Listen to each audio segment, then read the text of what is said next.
नमस्कार, आप देख रहे हैं जेएमडी न्यूज। मैं हूं आपके साथ अंकुर पांडे। एनसीआरबी मतलब नेशनल क्राइम रिकॉर्ड ब्यूरो, जिसने एक साल का रिकॉर्ड जारी किया है। देश विरोधी टिप्पणी, साइबर अपराध समेत कई मामले में लखनऊ और कानपुर सबसे आगे है। और इसी पर है हमारा खास कार्यक्रम अपराध का रिपोर्ट कार्ड।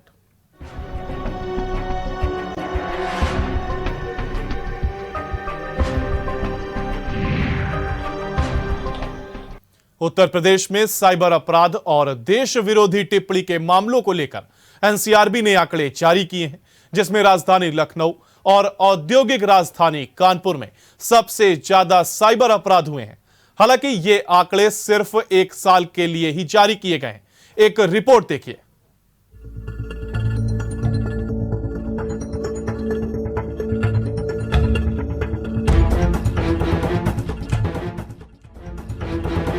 एनसीआरबी यानी नेशनल क्राइम रिकॉर्ड ब्यूरो ने साइबर अपराध पर आंकड़े जारी किए हैं।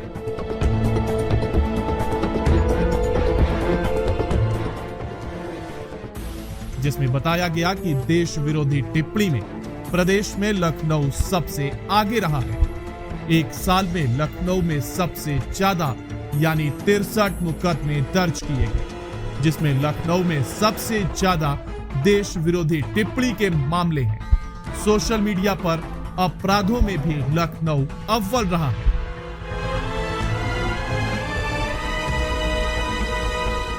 जिसमें सोशल मीडिया पर यौन शोषण को लेकर भी आंकड़े जारी किए गए हैं, जिसमें कानपुर में 62 तो लखनऊ में 42 मामले सामने आए हैं। अश्लील वीडियो, अवैध वसूली, हनी ट्रैपिंग के 656 मामले दर्ज किए गए हैं। आंकड़ों में सामने आया कि एक साल में लखनऊ में दर्ज मामले में से 42 मामले यौन शोषण को लेकर थे। साइबर अपराध की शिकार महिलाएं ही नहीं बल्कि बच्चे भी हुए। धोखाधड़ी के मामले दर्ज किए गए। ये सोशल मीडिया को और वर्चुअल माध्यम को लेकर के जो भी अपराध हमारे यहाँ हुए हैं उस पर हमने विशेष कार्यवाही की है। पिछले समय में जितने भी ऐसे मामले आए हैं जिन पे फेसबुक के माध्यम से, ट्विटर के माध्यम से, इंस्टाग्राम के माध्यम से, व्हाट्सएप वीडियो कॉल के माध्यम से, व्हाट्सएप चैट के माध्यम से या किसी भी इस प्रकार के किन्हीं भी माध्यमों से जो कुछ भी अपराध हमारे सम्मुख आए हैं, हमने उस पर लगातार कार्रवाई की है और हमने लोगों को अवेयर भी किया है। हमारी विशेष पहल साइबर साथी हर थानों में है और वो एक तरफ जहां स्कूल कॉलेजेस में अवेयरनेस क्रिएट करा रहे हैं, वहीं दूसरी तरफ जो है वो लोगों की मदद कर रहे हैं। कार्रवाई भी उस पर की जा रही है। साइबर अपराधों में लगातार इजाफा देखने को मिल रहा है। लॉकडाउन के दौरान भी कई साइबर अपराध हुए थे, लेकिन कर्फ्यू लगने के कारण मामले दर्ज नहीं हो सके। सरकारी योजनाओं, जागरूकता और कोविड के समय रोजगार के संकट को फोकस करते हुए अपराधियों ने इससे खूब भुनाया। फेक सरकारी वेबसाइट बनाकर आर्थिक मदद और सब्सिडी के ऑफर देकर ठगी की गई। साथ ही हूबहू फेक सरकारी वेबसाइटें बनाकर नौकरियों के बहाने से ठगा गया। तो वहीं क्यूआर कोड जैसे फ्रॉड भी तेजी से देखे गए। फाइनेंशियल फ्रॉड में केवाईसी वेरिफिकेशन, ई सिम अपग्रेडेशन की नई तकनीक अपनाई गई। इसी तरह फिशिंग लिंक्स और सेक्सटॉर्शन के केस साइबर सेल के पास ज्यादा आए। बहरहाल एनसीआरबी के आंकड़े के मुताबिक अपराध अब कई स्टैंडर्ड तरीके से किया जा रहा है, जिसकी शिकार आम पब्लिक हो रही है। इसके लिए ठोस कदम भी शासन और प्रशासन कर रहा है, लेकिन वो नाकाफी सिद्ध हो रहा है। Special desk, JMD news.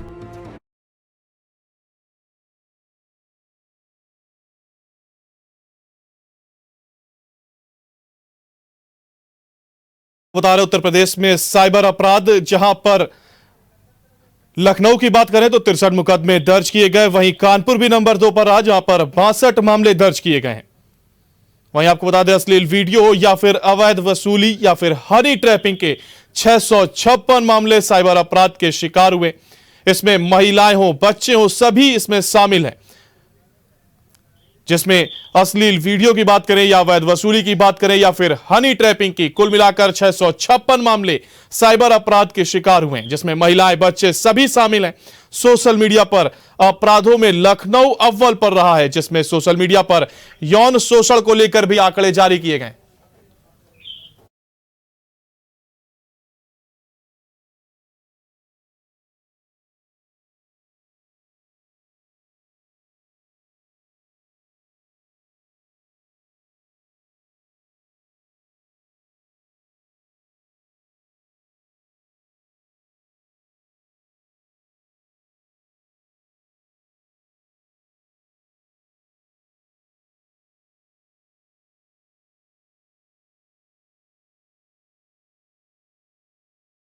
पर देश विरोधी टिप्पणी के मामले सामने आए हैं। सोशल मीडिया पर अपराधों में लखनऊ अव्वल पर रहा है।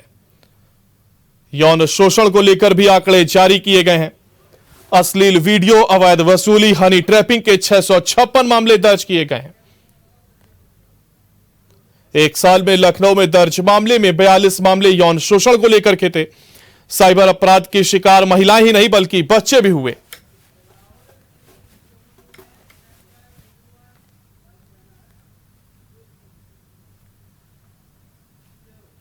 तो अपराध को लेकर के एक साल का रिकॉर्ड जारी किया गया और इसी खबर पर हमारे साथ हमारे संवाददाता कानपुर से नितिन दीक्षित हमारे साथ और लखनऊ से राहुल श्रीवास्तव हमारे साथ लाइव जुड़ गए हैं। राहुल, मेरा सबसे पहला सवाल आपसे है, क्राइम को लेकर के ये जो रिकॉर्ड जारी किया गया है इसमें लखनऊ नंबर 1 पर है, क्या कुछ बताएंगे आप हमें?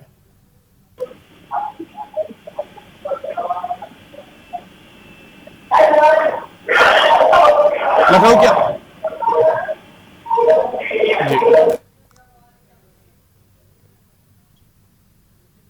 क्या आपको मेरी आवाज मिल पा रही है? राहुल, अगर आपको मेरी आवाज आ रही है, मैं आपसे जानना चाहूंगा क्राइम के रिपोर्ट कार्ड को लेकर के लखनऊ अव्वल नंबर पर आया है, क्या कुछ बताएंगे आप हमें?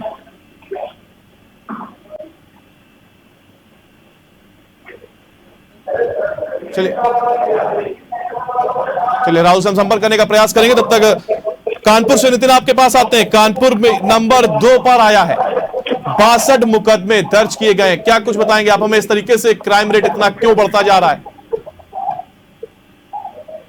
अंकुर, आपको एक बात बताना चाहेंगे कि कानपुर में जब से पुलिस कमिश्नरेट लागू हुई है तब से साइबर ठगी, साइबर अपराध, ऑनलाइन फ्रॉड और हनी ट्रैप, इस तरह के मामले ज्यादा सामने आ रहे हैं।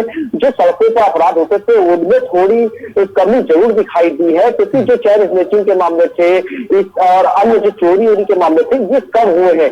लेकिन अगर बात की जाए साइबर ठगी की तो हो सकता है कि लोग जो है, क्योंकि पहले कानपुर में साइबर थाना भी नहीं था, कमिश्नरेट लागू होने से कुछ दिन पहले ही, कुछ महीना पहले ही साइबर थाना भी बनाया गया जिसके प्रभारी भी अलग है और सारे जितने भी इसमें कर्मी है वो भी बिल्कुल अलग है। लेकिन जो इसमें सबसे बड़ी बात यह है कि जो 62 जो मुकदमे दर्ज किए गए हैं साइबर फ्रॉड को लेकर, पहले जो है साइबर फ्रॉड होता था तो लोग बैंक के कर्मी बनकर लोगों के साथ फ्रॉड करते थे और उनको बताते थे कि मैं बैंक से बोल रहा हूं, मैं यहाँ से बोल रहा हूँ, आपका ATM नंबर ये है, ये ब्लॉक हो जाएगा अगर आपने पासवर्ड नहीं था। लेकिन अगर साइबर ठगी की अगर बात करी जाए तो साइबर ठगी के जो मामले अब आ रहे हैं वो बिल्कुल बदल गए और हाईटेक हो गए। पहले क्या होता था कि लोग बैंक के नाम पर फ्रॉड करते थे, लेकिन अब क्या है, अब आपको वो एक OTP भेजेंगे, हो सकता है कि फेसबुक में किसी खाने या रेस्टोरेंट के नाम पे उन्होंने अपना ऐड बनाया हो, अगर आपने उस ऐड में अगर आपने क्लिक किया और अगर आपने खाना या कोई भी सामान है उसको फेसबुक या अन्य किसी सोशल मीडिया के अकाउंट से, अगर किसी भी प्लेटफॉर्म से अगर आप कोई भी क्लिक करके कोई भी ऑर्डर करते हैं तो उसमें सबसे पहले वो आपको बताएंगे कि ये आप मैं 10 रुपए आप मुझको ट्रांसफर कर दीजिए, और जब आपके घर सामान पहुंच जाए आप एक 10 रुपए ट्रांसफर करेंगे, एक ओटीपी आएगा, वो ओटीपी बता दीजिए, और उसके बाद जो है जब आप बाकी का बचा हुआ जो पैसा है जब आपके घर में सामान डिलीवरी हो जाएगी तो आप कैश कर दीजिएगा। तो कहीं ना कहीं जो है लोग लालच में आते हैं, और लालच में आने के बाद जो है उनके साथ इस तरह की घटनाएं होती हैं। जो बातक मुकदमे की अगर बात कर रहे हैं तो बातक मुकदमे शायद जो है जो रिपोर्ट आई है राष्ट्रीय अपराध ब्यूरो रिकॉर्ड की, तो बातक मुकदमे जो है उन्होंने शायद कम बताए हैं, क्योंकि अगर बात की जाए तो ये मुकदमों की संख्या अधिक है। कहीं कानपुर में अभी जो बीते 1 महीने में मेरे सामने ही करीब 20 से 22 मामले ऐसे आए हैं जो साइबर फ्रॉड के मामले हैं। अभी नवाबगंज थाना अंतर्गत कुछ दिन पहले हुआ था, आज मेरी एक व्यक्ति से मुलाकात हुई, उन्होंने भी फेसबुक में खाने के लिए ऑर्डर किया था, जिसके साथ उनके साथ जो है करीब 1,25,000 रुपए का अपराध हो गया। तो अगर अपराध ब्यूरो रिकॉर्ड और राष्ट्रीय अपराध ब्यूरो रिकॉर्ड की अगर बात की जाए तो कहीं ना कहीं रिकॉर्ड भी जो है वो कम है, क्योंकि कम ये बातक जो रिकॉर्ड है ये कम बताए जा रहे हैं। नितिन, आपने अपनी बात की शुरुआत में कहा कि कमिश्नरेट लागू होने के बाद ऐसे मामलों में तेजी आई है, इसका क्या वजह मानते हैं आप?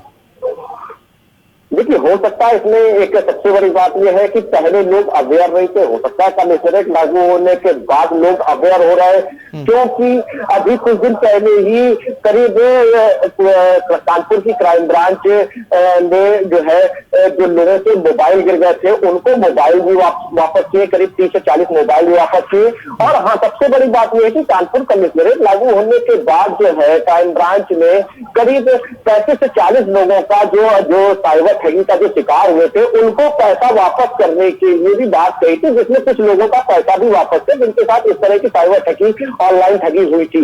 और दूसरी बात यह है कि हनी ट्रैप के भी मामले सामने ज्यादा बढ़ के आ रहे हैं, क्योंकि हनी ट्रैप जो है पहले आर्मी या अन्य किसी बड़े अधिकारी के साथ किया था, लेकिन अब क्या है, अब कोई भी फेसबुक के माध्यम से या सोशल मीडिया के माध्यम से पहले दोस्ती करता है, दोस्ती करने के बाद उसको अपनी अश्लील फोटो देता है और फोटो मंगाता है, उसके बाद जो है उसके साथ जो है कॉलिंग करता है, कॉलिंग करने के बाद उससे जो है पैसे की ऑनलाइन वसूली भी करता है। हाँ, इसलिए एक बात बिल्कुल सही है ये कि कानपुर की कमिश्नरेट की जो क्राइम ब्रांच की टीम है, जो क्राइम ब्रांच है, जो इसके प्रभारी है, जो अपर आयुक्त कानपुर पुलिस कमिश्नरेट के अपर आयुक्त है आनंद प्रसाद, उनकी भी एक अच्छी पहल है कि उन्होंने भी एक अच्छा काम किया है कि वो भी जो है इस साइबर अपराध को रोकने के लिए प्रयास भी कर रहे हैं। और हो सकता है कि 2 से 3 दिन के अंदर कानपुर के लिए कुछ अच्छी खुशखबरी मिले, क्योंकि कानपुर पुलिस कमिश्नरेट की क्राइम ब्रांच की टीम और अपने IIT कानपुर की टीम जो है कुछ साझा प्रोग्राम भी चलाने जा रही है, जिससे लोग अवेयर भी हो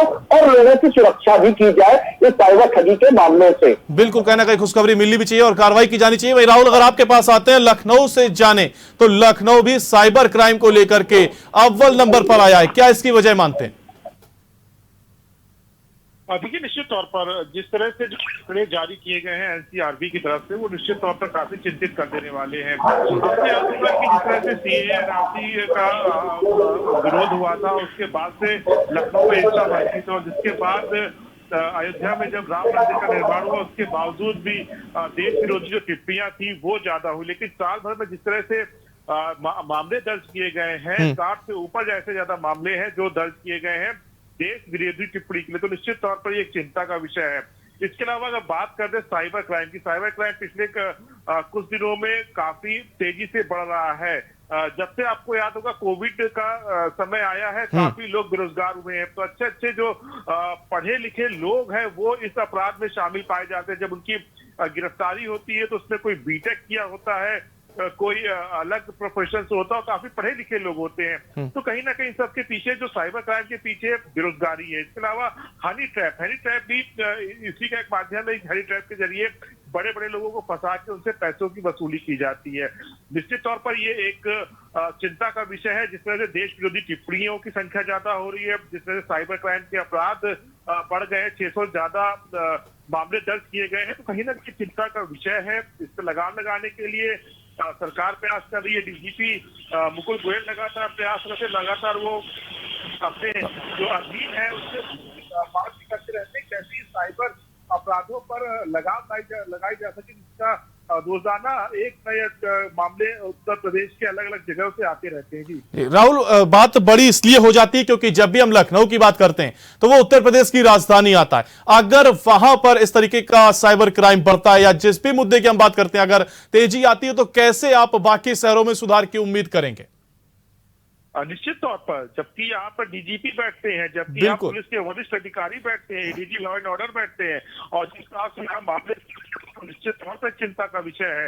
देश विरोधी टिप्पणियों की बात कर ले या साइबर क्राइम की बात कर ले या सोशल मीडिया पर जो अपराध आजकल बढ़ गए उनकी बात कर ले, तो कहीं ना कहीं जो अन्य प्रमुख शहर है जिसमें कानपुर शामिल है, प्रयागराज है, गोरखपुर है, मेरठ है, आगरा है, वहां भी इस तरह के मामले दर्ज हो रहे हैं। तो निश्चित तौर पर पुलिस के लिए भी एक चिंता का विषय, क्योंकि जो साइबर अपराध हो रहे हैं इसमें पढ़े लिखे लोग हैं, वो काफी टेक्निक का प्रयोग कर रहे हैं। वो टेक्निक शायद अभी पुलिस के पास नहीं है, शायद यही वजह है कि आम लोग उसका शिकार हो जाते हैं। बाद में जब मुकदमा दर्ज कराने जाते हैं तब तक उनके साथ काफी देर हो जाती है। तो कहीं ना कहीं इस अपराधों पर लगाम लगाने के लिए पुलिस लगातार कार्यशाला का आयोजन करती है, लगातार अलग अलग जिलों में कार्यशाला का आयोजन होता है, कैसे साइबर अपराधों पर लगाम लगाई जा सके। इसके अलावा जो देश विरोधी टिप्पणी है वो एक बहुत बड़ा चिंता का विषय है, क्योंकि निश्चित तौर पर जिस तरह से देश विरोधी टिप्पणी हो रही है और जिस तरह से मामले दर्ज हो रहे हैं उस पर लगाम लगाने की सख्त जरूरत है। और शायद मेरे ख्याल से जिस तरह से एनसीआरबी की रिपोर्ट जारी है उसके बाद जो पुलिस प्रशासन है वो जरूर जागेगा और इस तरह के अपराधों पर लगाम लगाने के लिए कोई विशेष रणनीति तैयार करेगा। देखा बिल्कुल, लेकिन राहुल अगर ये जो रिपोर्ट आई है तो क्या इसमें ये कहा नहीं जा सकता कि अधिकारियों के द्वारा जो कार्य किए जा रहे हैं वो नाकाफी साबित हो रहे हैं? निश्चित तौर पर देखिए, जो साइबर क्राइम है ये और जो हनी ट्रैप है ये तमाम ऐसे मामले हैं जो आम आदमी पैसों की लालच में आकर फंस जाता है, या जो हनी ट्रैप के मामले होते हैं उसमें बड़े बड़े लोगों को शिकार बनाया जाता है और उनके झांसे में आ जाते हैं। तो पुलिस लगातार इस तरह के जागरूकता अभियान निकल आती है कि लोगों के बीच में जाए। इस तरह के मामले पिछले कई दिनों में हनी ट्रैप के मामले कई सामने आए हैं, तो लोग पुलिस लगातार जागरूकता अभियान चला रही है। जैसे ये मामले प्रकाश से पुलिस के आते हैं तुरंत एफआईआर दर्ज करके संबंधित आरोपियों के खिलाफ कार्रवाई भी की जाती है। लेकिन आम लोगों को जागरूक होना साइबर अपराध में रोकने के लिए एक बड़ी उसको लिए आगे आना होगा, आम जनता को आगे आना होगा, तभी इन अपराधों पर लगाम लग सकता है। क्योंकि लोग झांसे में आ जाते हैं, पैसों की लालच में आ जाते हैं और ठग इसी का फायदा उठा के साइबर अपराध को अंजाम देते हैं। जी ये तो हो गई लखनऊ की बात, लेकिन अगर नितिन आपसे जाने कानपुर को लेकर के तो क्या कुछ अधिकारियों द्वारा कार्य किए जा रहे हैं इसको रोकने के लिए? राहुल है, उन्होंने बहुत अच्छी बात अभी कही। उन्होंने भी बताया कि देश विरोधी जो वीडियो अपलोड किए जाते थे या एनआरसी की अगर बात करेंगे तो एनआरसी में भी इस समय जो है करीब 40 से 50 लोगों के खिलाफ मुकदमे लिखे गए थे। तो अगर ये साल भर की अगर रिपोर्ट की बात की जाए तो साल भर की रिपोर्ट में भी उस समय एनआरसी में भी लोगों ने खुद सोशल मीडिया में वीडियो अपडेट किए और खुद जो है देश विरोधी नारे भी लगाए। तो अगर बात करी जाए तो कानपुर में अगर सोशल मीडिया और सारे मुकदमों की अगर बात करें, अगर हम आंकड़ों की बात करें तो 62 आंकड़े जो दिखा रहे हैं वो कहीं ना कहीं गलत साबित हो रहे हैं। क्योंकि कानपुर की रिपोर्टिंग जो कानपुर की जो पुलिस है उसने खुद अपने उस समय के सारे आंकड़े उसने पेश किए थे। दूसरी बात अगर बात की जाए तो कानपुर में भी पुलिस कमिश्नरेट जब से लागू हुआ है उसके बाद जो है साइबर अपराध के मामले ज्यादा आ रहे हैं। उससे पहले थोड़ी देर पहले मैंने यही बात कही थी कि हो सकता है कि लोग जो है जागरूक हो रहे हैं और जिनके साथ इस तरह की घटना हो रही है वो सामने आ रहे हैं। क्योंकि पहले की अगर बात की जाए तो लोग जो है उनके साथ घटना होती थी तो उनको यही नहीं समझ में आता था कि अगर हम शिकायत करने जा भी रहे हैं तो कहाँ जाए। अगर वो थाने जाते भी थे तो लोग उसको जो है गलत समझते थे और हो सकता है कि पुलिस वहां से उनको टरका देती, जिसके चलते जो है इस तरह के मामले जो है वो दबे रहते थे। लेकिन अगर बात करी जाए कि लोगों के प्रति शायद जागरूकता हुई है कि लोग जो है खुल के सामने आ रहे हैं। क्योंकि जब एक दिन अभी कुछ दिन पहले ही मेरी बात हुई जब कानपुर पुलिस कमिश्नर असीम मधु से, तो उन्होंने भी इस बात को बताया कि अपराध पहले भी होते थे लेकिन अब लोग जो है जागरूक हो रहे हैं और वो सामने आ रहे हैं और अपने साथ जो घटी घटना है जो उनके साथ कांड हुआ है उसको वो बता रहे हैं। वही अगर दूसरी बात अंकुर आज बात करें तो पुलिस अपर आयुक्त आनंद प्रकाश तिवारी है, उनसे इस विषय में बात हुई कि लोगों को जागरूक कैसे किया जाए। तो उन्होंने इस बात के लिए बोला कि वो जो है 1 से 2 दिन में दिल्ली में ये साइबर अपराध को लेकर एक सेमिनार चल रही है जिसमें वो शामिल होने जा रहे हैं। उसके बाद जब वो कानपुर आएंगे तो हो सकता है कानपुर के लिए साइबर अपराधियों के लिए कुछ ऐसी व्यवस्था करके आए ताकि साइबर अपराध जो है वो थोड़ा सा कम हो सके। और दूसरी बात उन्होंने एक बात और भी कही है कि साइबर अपराध जो है वो महिलाओं और बच्चों के साथ ज्यादा हो रहा है। ये उन्होंने भी एक बात अभी बोली थी, दोपहर में ही बताई उन्होंने, कि जो अपराध हो रहे हैं उनको रोकने के लिए लोगों को जागरूक करना पड़ेगा, इसके लिए कैंपेनिंग चलानी पड़ेगी, इसके लिए जो है लोगों को बताना पड़ेगा कि आप जो है किसी भी वक्त साइबर अपराध का शिकार हो सकते हैं। इसलिए जरूर से जरूर जागरूक रहें और कोई भी चीज जब तक आपको किसी वस्तु या किसी मोबाइल में किसी एप्लीकेशन या किसी भी फोन में जिस व्यक्ति के बारे में आपको पता नहीं है उसको आप अपनी पर्सनल डिटेल कभी ना दें, ये बात उन्होंने बोली है। और उसके लिए अभी जो है कानपुर में हो सकता है कि अगले हफ्ते जो है जागरूकता अभियान भी साइबर अपराध के लिए चलाया जाए। जी बिल्कुल नितिन, जैसा आपने बताया कि कमिश्नर का कहना था कि लोग अब जागरूक हो रहे हैं और अब वो रिपोर्ट लिखा रहे हैं, मगर कहीं ना कहीं ये बात भी सही है। लेकिन अगर जो रिकॉर्ड जारी हुए हैं इसको जब विस्तार से मैंने गहन चिंतन किया और देखा इसमें अंदर जाकर के, तो कहीं ना कहीं ये बात तो सामने आई है कि कोरोना काल के बाद ये अपराध बढ़े हैं। और कोरोना काल में जब ये अपराध बढ़े तो लॉकडाउन होने की वजह से अपराध उस तरीके से मुकदमे नहीं हो पाए या लोगों ने शिकायत नहीं कर पाए, तो ये चीज भी निकलकर सामने आई है। बिल्कुल, आपको बताएं कि अभी कुछ दिन पहले ही कानपुर पुलिस कमिश्नर की क्राइम ब्रांच ने एक साइबर ठगी के मामले में करीब 4 से 5 लोगों को गिरफ्तार कर, जो वो ऐसे लोग थे, उनमें नाइजीरियन भी थे जो हनी ट्रैप भी करते थे, और उसके बाद कुछ लोग ऐसे भी थे जो सिर्फ अमेरिकन नागरिकों का डाटा निकालते थे और उनकी विंडो को करप्ट करके उनकी विंडो को ओपन करने के लिए उनसे कुछ मनी ट्रांसफर करवाते थे डॉलर में। उसके बाद उनको वो इस तरह से थकते थे कि आपसे हमने जो है जो मनी ट्रांसफर कराई है शायद आपने गलती से हमको ज्यादा कर दी है, तो हम आपको एक ओटीपी दे रहे हैं, उसमें आप वापस ले ली, वो ओटीपी हमको बताइएगा तो मैं आपको एक मनी ट्रांसफर आपको वापस कर दूंगा। तो इस तरह से वो करते थे। ये मामला जो है करीब 10 करोड़ रुपए की ठगी का था, जो नोएडा और कानपुर और उसके अलावा उत्तर प्रदेश के कई ऐसे जिले हैं जहां से जुड़ा हुआ था। दूसरी सबसे बड़ी बात, उसके बाद एक खुलासा और भी किया। वो लोग क्या करते थे, उनका आसाम, बंगाल और बांग्लादेश से उनका कनेक्शन था। वो लोग भी इसी तरह की ठगी करते थे। वो लोग भी जो है उनका डाटा निकालते थे और उनको कॉल करके जो है उनको बताते थे कि आपने जो है विंडो आपकी करप्ट हो गई है और इसको ओपन करने के लिए या इसको सही करने के लिए आपके पास जो वायरस आ गया है उसमें एक टोल फ्री नंबर भी देते थे बाकायदा। मतलब पूरी तैयारी से जो अपराध करते थे, पूरी तैयारी से। लेकिन उसमें सबसे बड़ी बात अंकुर एक सामने खुल के आई थी कि उसमें जो भी लोग पकड़े गए थे वो ना तो कोई बीटेक थे और ना ही कोई अच्छी एजुकेशन या हायर एजुकेशन के अपराधी थे। उसमें जितने भी लोग थे वो ज्यादा पढ़े लिखे लोग नहीं थे। तो इस बात को लेकर भी अचंभा था कि इतनी ज्यादा नॉलेज जो आती है उनको, तो वो कहां से आती है। तो उसमें जब एक बात खुल के आई, जब इस तरह के सवाल पूछे गए मीडिया की तरफ से पुलिस में, तो उसमें सबसे बड़ी बात जो नोएडा में जो मास्टरमाइंड पकड़ा जाता उसने सबसे पहले कॉल सेंटर में एक नौकरी करी। वहां से उसने सब सारी चीजों को सीखा। सीखने के बाद वहां से जितने भी लोग जो उस कॉल सेंटर में उनके पास जितने भी कॉन्टेक्ट थे, जितना भी डाटा था लोगों का, वो डाटा उसने इंटरनेशनल कॉल सेंटर से निकाला, फिर उन्हीं लोगों को वो अपना शिकार बनाता था। जी तो राहुल, अगर आपके पास आते हैं तो वही नितिन ने हमें बताया कि देखिए इसमें पढ़े लिखे लोग, केवल पढ़े लिखे लोग ही शामिल इसमें नहीं है, कम पढ़े लिखे लोग भी इस अपराध में या साइबर क्राइम को बढ़ाने में अपना योगदान दे रहे हैं। तो क्या ये इतना आसान समझा जाए कि लोगों को बेवकूफ बनाना, इस तरीके के लिंक भेजना, फर्जी वेबसाइट बना के उनसे ठगना, क्या ये इतना आसान होता है? और अगर इतना आसान है तो फिर पुलिस को इसको रोकना और इस पर रोकथाम लगाना इतना मुश्किल क्यों हो रहा है?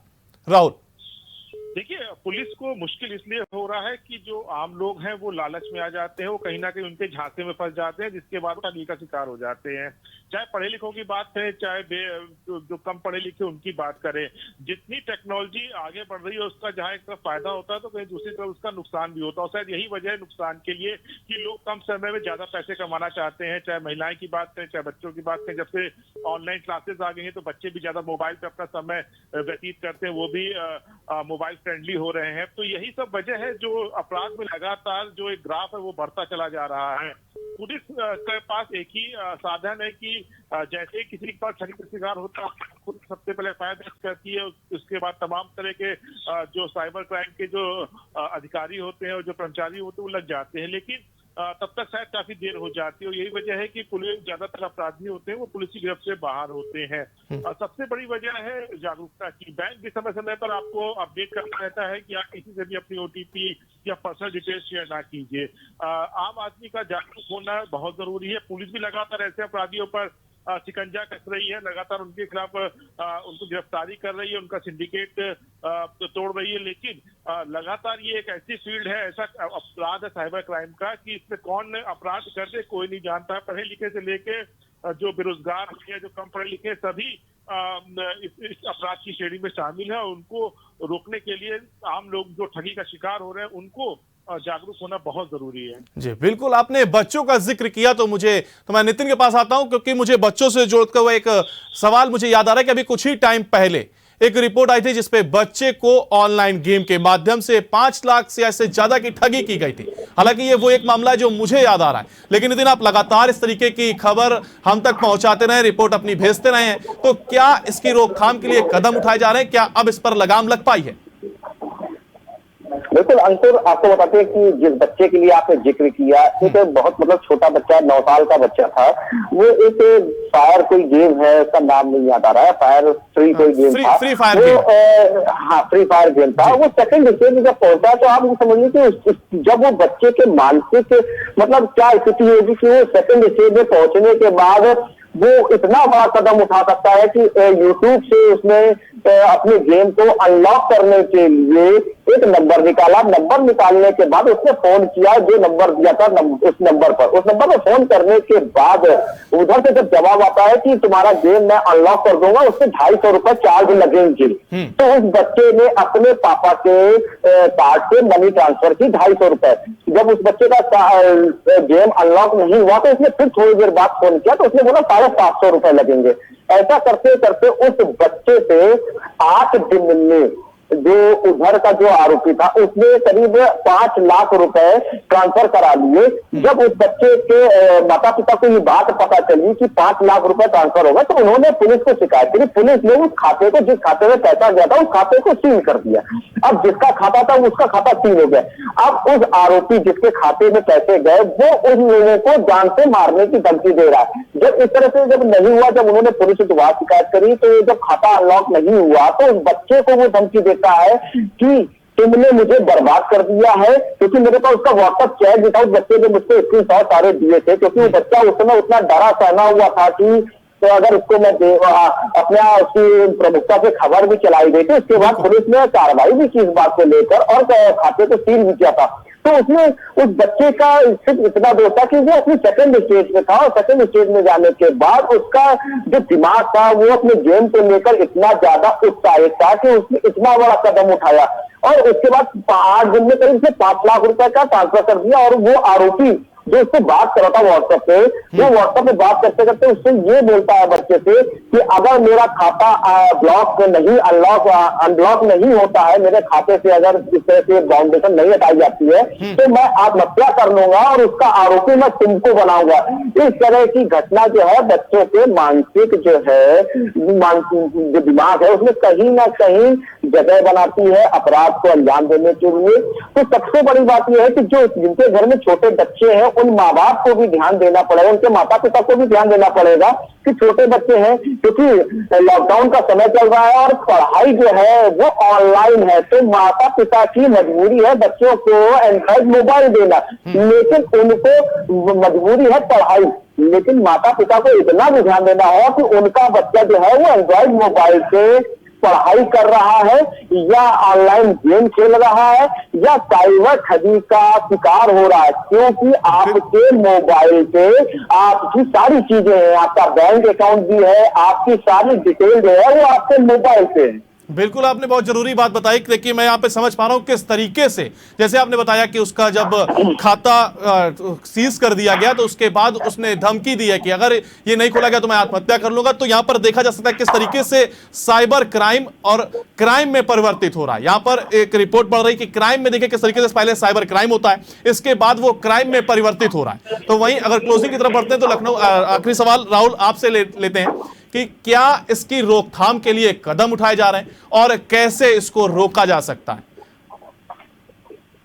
रोकने का एक ही उपाय है कि जब तक पुलिस के द्वारा अलग अलग कैंप लगा के लोगों को जागरूक नहीं किया जाएगा, जो बैंक है वो लगातार समय समय पर अपडेट करते रहे अपने ग्राहकों को, क्योंकि बहुत ऐसे ग्राहक हैं जो पढ़े लिखे नहीं हैं, वो जल्दी झांसे में आ जाते हैं। चाहे ग्रामीण इलाकों की बात है जिनका बैंकों में खाता है, कहीं ना कहीं बैंक कर्मचारी भी होते हैं, वो भी इसमें कभी कभी संलिप्त पाए जाते हैं, जो जानकारी मुहैया कराते हैं साइबर क्राइम अपराधियों को। तो ये एक बड़ा सिंडिकेट है और इससे एक ही है कि पुलिस है वो आम लोगों को समझाए बुझाए कि कैसे ये अपराध पर लगाम लगाई जा सकती है, कैसे आप जागरूक रहिए, किसी के भी झांसे में पैसों की लालच में ना आइए, तभी आप इससे बच सकते हैं। यही एकमात्र उपाय और शायद यही वजह है कि डीजीपी की तरफ से सभी पुलिस कप्तानों को निर्देशित किया गया है कि वो समय समय पर जागरूकता अभियान चलाएं, लोगों को जागरूक करें, शहर से लेकर ग्रामीण तक हर जगह लोगों को जागरूक करें कि किसी के भी झांसे में ना आए, इस तरह की पर्सनल जानकारी किसी से भी शेयर ना करें। जी, तो बिल्कुल आप दोनों का हमारे साथ इस चर्चा में जुड़ने के लिए, राहुल आपका और नितिन आपका दोनों का बहुत बहुत शुक्रिया। तो आपने जाना हमारे दोनों संवाददाताओं से किस तरीके के कदम उठाए जा रहे हैं, साथ ही किस तरीके से इसकी रोकथाम में आपको भी आगे आना पड़ेगा, खासतौर से पेरेंट्स को, क्योंकि बच्चे अगर गलती करते हैं तो पेरेंट्स को जिम्मेदार कहीं ना कहीं बनना पड़ेगा। तो ये था हमारा आज का कार्यक्रम, जिस पर नेशनल क्राइम रिकॉर्ड ब्यूरो ने जो आंकड़े जारी किए, इसके आधार पर हमने देखा कि किस तरीके से क्राइम के मामले में लखनऊ और कानपुर नंबर 1 और नंबर 2 पर। तो इसी के साथ अपराध के रिपोर्ट कार्ड इस कार्यक्रम में फिलहाल इतना ही। बाकी की तमाम जानकारियों के लिए आप बने रहिए जीएमडी न्यूज के साथ।